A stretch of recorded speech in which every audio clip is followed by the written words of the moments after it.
So if you're new to Final Cut Pro 10, or you're just frustrated that when you pull a clip out of your timeline, your clips snap together like this, well, in this video, I'm going to show you how you can turn that off and take clips out of your timeline without the gap being filled.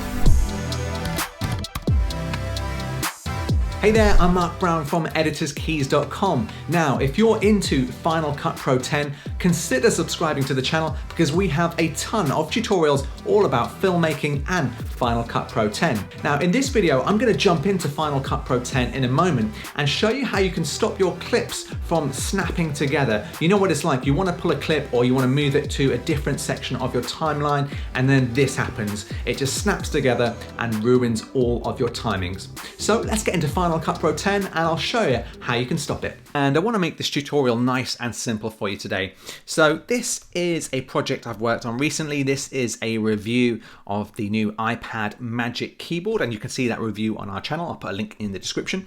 But essentially, like you might have finished a project, or you might be very close to finishing a project, and you've got all of your sound effects or your audio in the right place, and you want it to stay there. And what happens in Final Cut? Let's say we want to remove this part of the clip here. Let's say I made a mistake and I moved that out of the way. What happens is Final Cut, using its magnetic timeline, moves all of this up.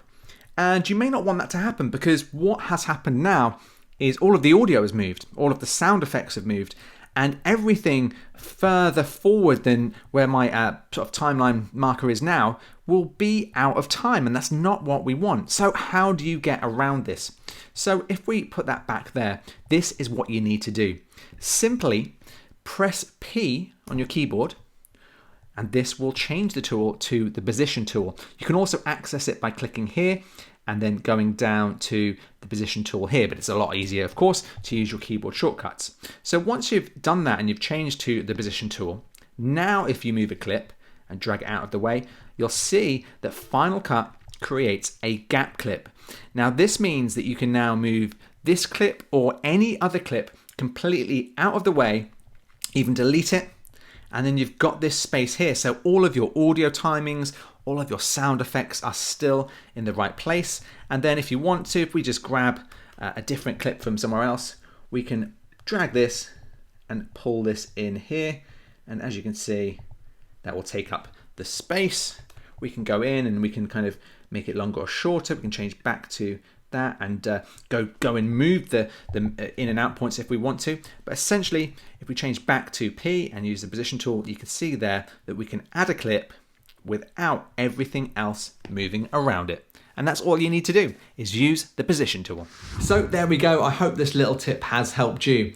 You know, this is one of those really frustrating things that happens from time to time in Final Cut Pro 10. You know what you want to do, but you just can't seem to make it happen. So I hope that has really helped you.